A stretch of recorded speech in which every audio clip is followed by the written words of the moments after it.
Talvez você tenha feito constantemente estas perguntas. Onde posso encontrar refúgio num mundo cheio de conflitos? Ou, como e onde posso encontrar força para vencer nesse mundo que oferece tantas derrotas? Acompanhe agora com o pastor Edson Bruno mais um programa Encontro com a Palavra.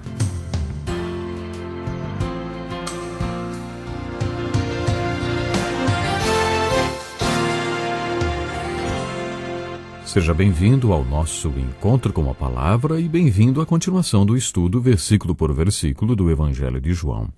Já estamos no capítulo 9 deste Evangelho, enfocando a passagem da cura do homem cego de nascença. O Velho Testamento não registra a cura de nenhum cego de nascença. O que encontramos é a profecia do profeta Isaías no capítulo 35 a respeito do Messias e seu ministério. Diz assim: então se abrirão os olhos dos cegos e destaparão os ouvidos dos surdos. Esta seria uma das provas proféticas que indicariam quem seria o Messias. Agora devemos nos lembrar qual é a argumentação básica do Evangelho de João, capítulo 20, versículo 31, que diz assim: mas estes sinais foram escritos para que vocês creiam que Jesus é o Cristo, o Filho de Deus, e crendo, tenham vida em seu nome. Pois bem, este grande milagre, a cura desse homem cego de nascença, é um destes sinais da lista de João registrado no seu Evangelho, para nos mostrar que Jesus é o Messias. Jesus tinha sugerido que o propósito da cegueira daquele homem era para que a obra de Deus se manifestasse na vida dele e também através da vida dele. E ainda acrescentou esta declaração impressionante sobre a obra de Deus nas nossas vidas. Enquanto é dia, precisamos realizar a obra daquele que nos enviou, porque a noite se aproxima quando ninguém pode trabalhar. Você já percebeu como Jesus era obcecado pela obra de Deus? Procure observar com que frequência Jesus menciona a obra de Deus. O capítulo 4 dá a entender que Jesus estava eufórico para conversar com a mulher samaritana. Jesus até mandou os discípulos comprarem comida na cidade, que depois ele não quis comer. Jesus pareceu estar transbordando de alegria porque a mulher tinha encontrado a água viva.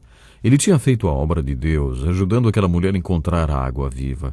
E nesse contexto, Jesus fez a seguinte declaração: a minha comida é fazer a vontade daquele que me enviou e concluir a sua obra. Em todo o Evangelho de João encontramos referências à obra que o Pai queria que Jesus fizesse.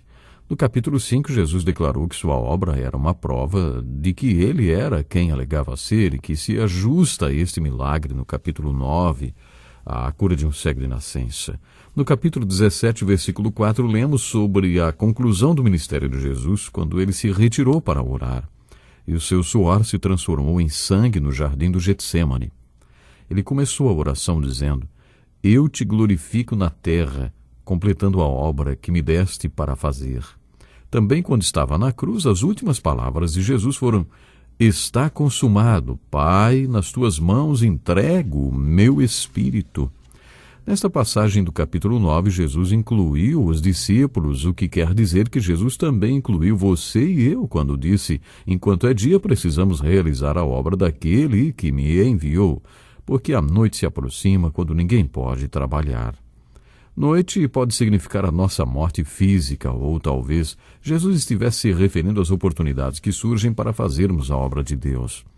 Todos nós temos o nosso momento, e se não o aproveitarmos e o deixarmos passar, pode significar a noite. E quando a noite vem, quando as oportunidades já passaram, não dá mais para fazer a obra de Deus. Certas coisas que Deus quer que façamos têm de ser feitas em um momento específico, quando Deus brilha sua luz. Por isso Jesus disse no capítulo 5, enquanto estou no mundo, sou a luz do mundo. Essas declarações de Jesus são muito profundas. Jesus podia estar dizendo que, enquanto esteve aqui, ele viveu em dois mundos diferentes. Ele disse a Nicodemos que ninguém jamais subiu ao céu, a não ser aquele que veio do céu. Ninguém veio do céu, a não ser o Filho do Homem. Ninguém está no céu, a não ser o Filho do Homem.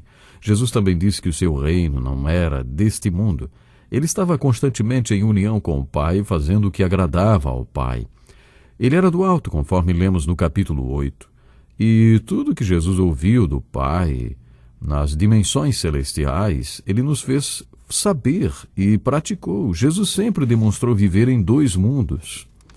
O apóstolo Paulo, na sua carta aos Efésios, falou sobre as regiões celestiais e como podemos encontrar nas regiões celestiais todos os recursos que precisamos, todas as bênçãos espirituais que precisamos para executar a obra de Deus nesse mundo. Todos nós devemos habitar em Cristo, em Deus e no Espírito nas regiões celestiais, enquanto vivemos nesse mundo. Se vivermos nos lugares celestiais enquanto vivemos nesse mundo, seremos a luz enquanto estivermos aqui. Conseguiremos ser luz se estivermos conectados nas regiões celestiais. Quantas verdades maravilhosas! Depois de proclamar estas verdades, Jesus cuspiu no chão, misturou terra com saliva e colocou nos olhos do homem aquilo. Estudiosos argumentam que naquele tempo eles acreditaram que havia cura na saliva. Não sabemos por que Jesus curou dessa forma. Jesus não agia sempre da mesma maneira. No capítulo 8 de Marcos, lemos sobre um homem que foi levado para fora da cidade depois Jesus cuspiu nos seus olhos e colocou as mãos sobre eles. Esse texto não menciona nada sobre terra e saliva. A princípio, o homem enxergava, mas não perfeitamente. Esta cura precisou de 2 estágios. Então o Senhor tocou nos seus olhos outra vez e aí o homem pôde ver claramente. Mas Jesus não o curava sempre do mesmo jeito. Não sabemos por que Jesus fez dessa maneira aqui no capítulo 9. De qualquer forma, foi assim que ele fez dessa vez. Ele cuspiu no chão, misturou terra com a saliva, aplicou esta mistura sobre os olhos do homem e depois disse: "Vá lavar-se no tanque de Siloé." João explica que Siloé significa enviado. Este detalhe representa um ótimo enfoque sobre fé. Aqui está mais uma resposta maravilhosa para a pergunta: o que é fé? O homem foi se lavar e voltou enxergando. Esta é uma descrição de fé muito bonita. Se não fosse Jesus cuspir nos olhos do homem, misturando terra com saliva e aplicando nos olhos dele, não haveria cura. Mas Jesus permitiu que o homem tivesse uma participação na sua própria cura, e isto requereu fé da parte daquele homem. Quando a água foi transformada em vinho no casamento de Caná da Galileia, os servos precisaram de fé para levar a água que tinham acabado de pôr nos potes e começar a servir como se fosse vinho. Este deve ter sido o momento que o Espírito tocou na água e a transformou em vinho. O milagre da multiplicação dos 5 pães e dos 2 peixinhos do menino, alimentando cerca de 20.000 pessoas, deve ter acontecido à medida que os discípulos passavam o alimento das mãos de Jesus para as mãos do povo. Nessas ocasiões, os apóstolos e os servos precisaram participar de alguma forma. Eles precisaram aplicar a fé para que o milagre acontecesse. Foi isto que aconteceu no capítulo 9 de João. Não era sempre que Jesus fazia isto, mas foi assim que ele agiu dessa vez. Por isso o homem foi se lavar nas águas de Siloé e voltou enxergando. E logo em seguida a luz do homem começou a brilhar, primeiramente para os seus vizinhos. Não é este o mesmo homem que costumava ficar sentado, mendigando? Alguns afirmavam que era ele. Outros diziam: não, apenas se parece com ele. E o homem deu seu testemunho: sou eu mesmo. Temos aqui um ótimo retrato do que é ser testemunha. Ser testemunha é mais do que deixar sua vida falar por si mesma.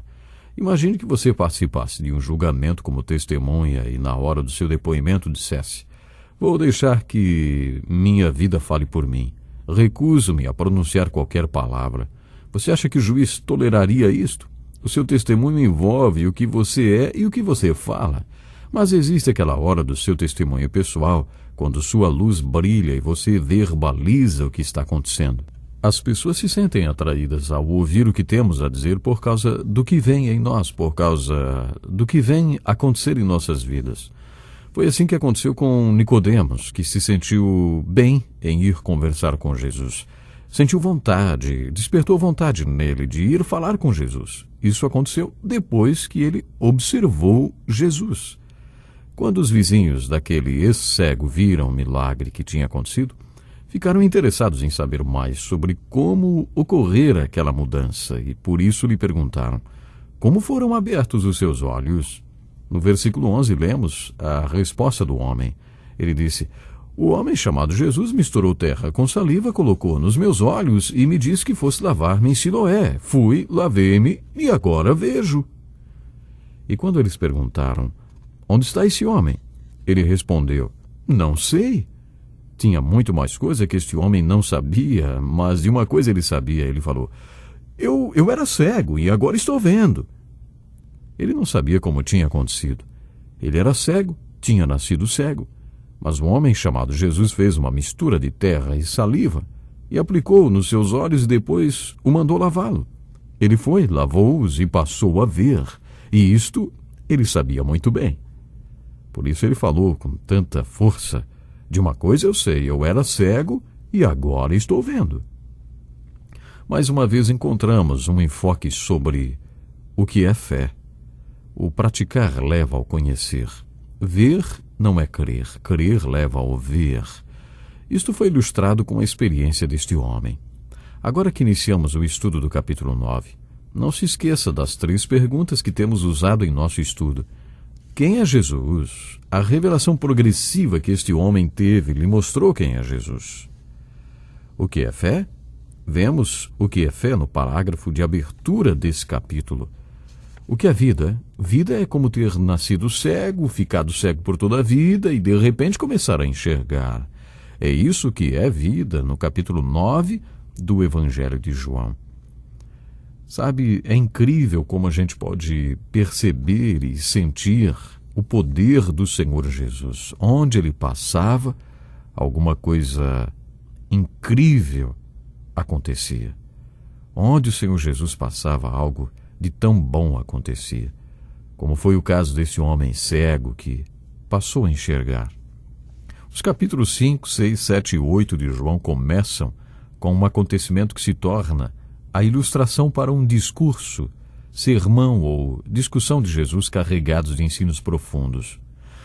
Aqui nos primeiros 12 versículos do capítulo 9 de João que estamos estudando, lemos sobre a cura desse homem cego de nascença que se tornou luz. Ele se tornou uma testemunha por causa de tudo que as outras pessoas viram em sua vida e também pelo que ele próprio falou e testemunhou. Uma coisa interessante é que observamos que aquele ex-cego utilizou palavras simples para testemunhar. Palavras simples. Inclusive, no encerramento do diálogo, ele diz: olha, de uma coisa eu sei, eu era cego e agora estou vendo. Isso serviu como um testemunho para todos aqueles que estavam à sua volta questionando. Bom, nós vamos ficando por aqui hoje, mas não perca a continuação desse estudo no próximo programa. Deus lhe abençoe. Que lição importantíssima. Obrigado, pastor Edson Bruno. Prezado ouvinte, coloque em prática o que você ouviu aqui. Sem dúvida, sua vida será grandemente abençoada. Este é um estudo escrito pelo Dr. Dick Woodward, na voz do pastor Edson Bruno. Escreva-nos e solicite o material. Nosso endereço é Encontro com a Palavra, Caixa Postal 2011, CEP 89201-970, Joinville, Santa Catarina. Até o nosso próximo encontro com a Palavra.